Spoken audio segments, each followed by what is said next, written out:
નમસ્કાર, હું છું માર્ગે. આપની સાથે હેડલાઇન્સમાં જોઈએ કેટલાક મહત્વના સમાચાર.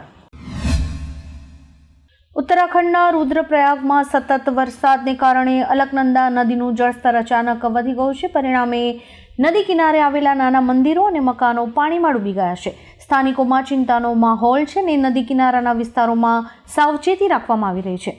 સુરક્ષા અને બચાવ ટીમ્સને સ્ટેન્ડ બાય રાખવામાં આવી છે. ઉપર સતત વરસતા ભારે વરસાદને કારણે ઉત્તરાખંડ અને હિમાચલની હાલત પણ ખરાબ છે.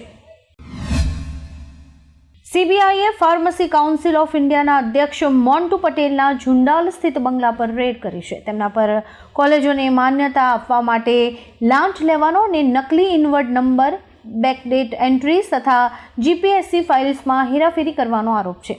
આ રેડ અમાન્ય કોલેજીસ અને અન્ય ગોટાળાઓ સંબંધિત છે. હવે મહારાષ્ટ્ર સહિતના રાજ્યોમાં કોલેજીસની માન્યતામાં આચરેલી ગેરરીતિઓની પણ તપાસ થઈ શકે છે. કેદારનાથ ધામથી પરત ફરતી વખતે સોનપ્રયાગ નજીક ભૂસ્ખલનમાં ફસાયેલા 40 જેટલા શ્રદ્ધાળુઓને એસડીઆરએફે બચાવ્યા છે. મળતી માહિતી મુજબ મોડી રાત્રે લગભગ 10 વાગે અચાનક ભૂસ્ખલન થયું, જેના કારણે રસ્તો બંધ થઈ ગયો અને શ્રદ્ધાળુઓ ત્યાં ફસાઈ ગયા. આ પછી સ્ટેટ ડિઝાસ્ટર રિસ્પોન્સ ફોર્સ એટલે કે એસડીઆરએફની ટીમ ઘટના સ્થળે પહોંચી અને બધાને સુરક્ષિત રીતે બહાર કાઢ્યા. બિહાર વિધાનસભા ચૂંટણી પહેલા ઇન્ડિયા ગઠબંધનમાં ભાગલા પડી ગયા છે. આમ આદમી પાર્ટીના કન્વીનર અરવિંદ કેજરીવાલે એક મોટી જાહેરાત કરી છે. કેજરીવાલે બિહારમાં એકલા ચૂંટણી લડવાની જાહેરાત કરી દીધી છે. કેજરીવાલે કહ્યું કે બિહારમાં કોંગ્રેસ સાથે કોઈ ગઠબંધન નહીં કરવામાં આવે. ઇન્ડિયા ગઠબંધન ફક્ત લોકસભા ચૂંટણી માટે જ હતું. અત્યારે ક્વોડ દેશોના વિદેશ મંત્રીઓની બેઠક ચાલી રહી છે, જેમાં હાજરી આપવા માટે અમેરિકા ગયેલા વિદેશ મંત્રી એસ જયશંકરે કડક શબ્દોમાં જણાવ્યું છે કે 7મી મેના રોજ કરાયેલ ઓપરેશન સિંદૂરનો હેતુ એ છે કે જો આતંકવાદી હુમલા થાય છે તો અમે ગુનેગારો, તેમના સમર્થકો, તેમના નાણાકીય સહાયકો સામે કડક કાર્યવાહી કરીશું. આગળ પણ અમે આવી કાર્યવાહી કરી શકીએ છીએ. મેઘરાજા ઈડરમાં કહેર વરસાવી રહ્યા છે. 6 કલાકમાં 6.5 ઇંચ વરસાદ પડ્યો છે. સવારના 6 કલાક દરમિયાન વરસાદ પડ્યો છે. અમરેલી જિલ્લામાં પણ વરસાદી માહોલ છે. અરવલ્લીના ભિલોડા તાલુકામાં સવારથી જ ભારે વરસાદ છે. ભિલોડામાં 2 કલાકમાં 1 ઇંચ વરસાદ પડ્યો છે, જ્યારે કે વિસનગરમાં 2 કલાકમાં 19 મિલીમીટર વરસાદ નોંધાયો છે. ઘાનાએ વડાપ્રધાન શ્રી મોદીને સર્વોચ્ચ પુરસ્કારથી સન્માનિત કર્યા છે. ઘાના સહિત કુલ 24 દેશોએ અત્યાર સુધીમાં પીએમ મોદીને તેમના સર્વોચ્ચ પુરસ્કારોથી સન્માનિત કર્યા છે. આ યાદીમાં US, UAE, Saudi Arabia, Kuwait, Russia, France, Egypt, Palestine, Afghanistan, Maldives, Bhutan, Fiji, Nigeria, Mauritius, Sri Lanka, Guyana, Dominica, Barbados, Cyprus, Greece, Palau ગણરાજ્ય, પાપુઆ ન્યૂ ગિની અને બહેરીનનો સમાવેશ થાય છે. વૈજ્ઞાનિકોનું માનવું છે કે પૃથ્વીની પરિભ્રમણ ગતિમાં વધારો થશે, જેના કારણે પૃથ્વીના મૂળમાં ગતિશીલતા, હિમનદીઓ પીગળવાથી દળમાં થતા ફેરફારો અને અલ નીનો અને લા નીના જેવી ઘટનાઓ હોઈ શકે છે. પૃથ્વીની આ ઝડપી ગતિને કારણે વૈશ્વિક સમયની ગણતરીમાં ફેરફારની જરૂર પડી શકે છે.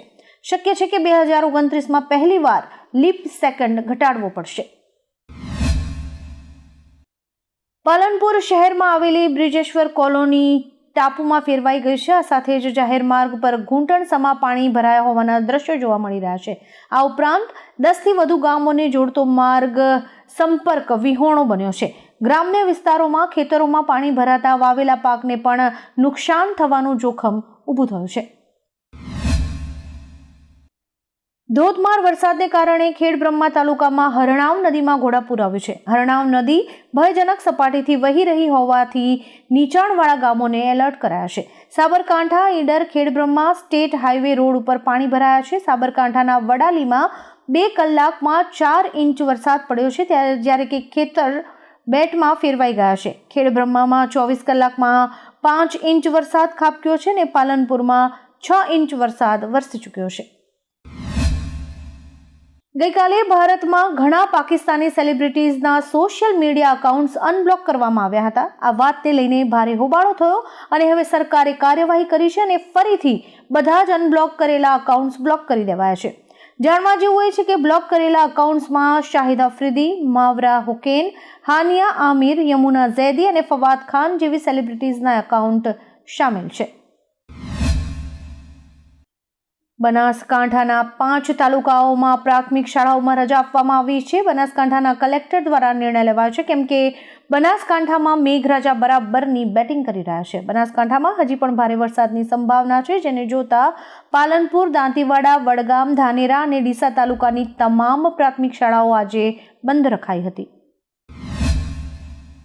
વડાપ્રધાન શ્રી મોદી બુધવારે આફ્રિકન દેશ ઘાના પહોંચ્યા છે. ઘાનાના રાષ્ટ્રપતિ જોન મહામાએ રાજધાની અક્રાના એરપોર્ટ પર તેમનું સ્વાગત કર્યું હતું. અહીં મોદીને 21 તોપોની સલામી સાથે ગાર્ડ ઓફ ઓનર આપવામાં આવ્યો હતો. આ પછી મોદી હોટલ પહોંચ્યા, જ્યાં ભારતીય સમુદાયના લોકોએ તેમનું સ્વાગત કર્યું હતું. આ પછી તેમણે રાજધાની અક્રાના જ્યુબિલી હાઉસ ખાતે ઘાનાના રાષ્ટ્રપતિ સાથે દ્વિપક્ષીય વાતચીત કરી હતી. વિસાવદરની જીત બાદ આપમાં ઉત્સાહ છે અને પાર્ટીએ આગામી ચૂંટણીઓની તૈયારી શરૂ કરી દીધી છે. અમદાવાદમાં કેજરીવાલની ઉપસ્થિતિમાં સદસ્યતા અભિયાન શરૂ કરવામાં આવ્યું હતું, પરંતુ કાર્યક્રમમાં ગારિયાધારના એમએલએ સુધીર વાઘાણીની સૂચક ગેરહાજરી ચર્ચાનો વિષય બની છે. હોર્ડિંગ્સમાંથી પણ વાઘાણીની બાદબાકી થઈ ગઈ હતી. ઉમેશ મકવાણા બાદ હવે સુધીર વાઘાણી પણ પાર્ટીથી નારાજ હોવાની અટકળો તેજ બની છે.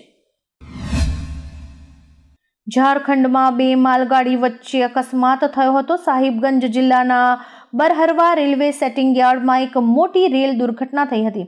પથ્થર ભરેલી એક માલગાડીના ડબ્બા અચાનક જ અનિયંત્રિત થઈને ખસી ગયા અને એક ઊભી રહેલી માલગાડીને જઈને અથડાયા હતા. જોકે સદનસીબે આ દુર્ઘટનામાં કોઈ પણ પ્રકારની જાનહાનિ નથી થઈ અને મોટો અકસ્માત ટળ્યો છે.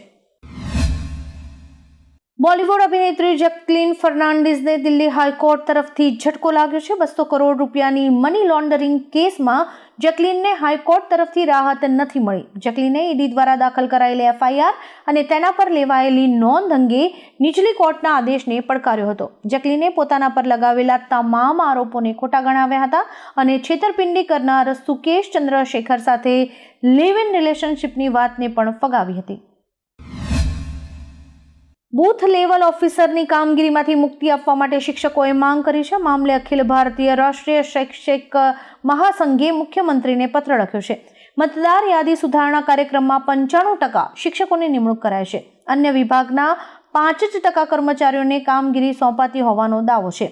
બીએલઓની કામગીરીના કારણે શિક્ષણની ગુણવત્તા પર અસર થતી હોવાનો દાવો પણ આ અરજીમાં કરાયો છે. ભારતીય ટીમના કેપ્ટન શુભમન ગિલે ઇંગ્લેન્ડ સામેની બીજી ટેસ્ટમાં બેવડી સદી ફટકારી છે. 93 વર્ષના ઇતિહાસમાં ઇંગ્લેન્ડની ધરતી પર બેવડી સદી ફટકારનાર તેઓ પ્રથમ ભારતીય કેપ્ટન છે. આ પહેલા 1990માં ભારતીય કેપ્ટન અઝરુદ્દીને માન્ચેસ્ટર ટેસ્ટમાં 179 રન બનાવ્યા હતા, જે સૌથી વધુ હતા. ગિલે પોતાની બેવડી સદી પૂર્ણ કરવા માટે 311 બોલ રમ્યા હતા. દરમિયાન તેમણે 21 ચોગ્ગા અને 2 છગ્ગા ફટકાર્યા હતા. અમદાવાદમાં મીઠાખળીમાં આવેલું પાસપોર્ટ કેન્દ્ર હવે કાયમી ધોરણે બંધ થઈ જશે.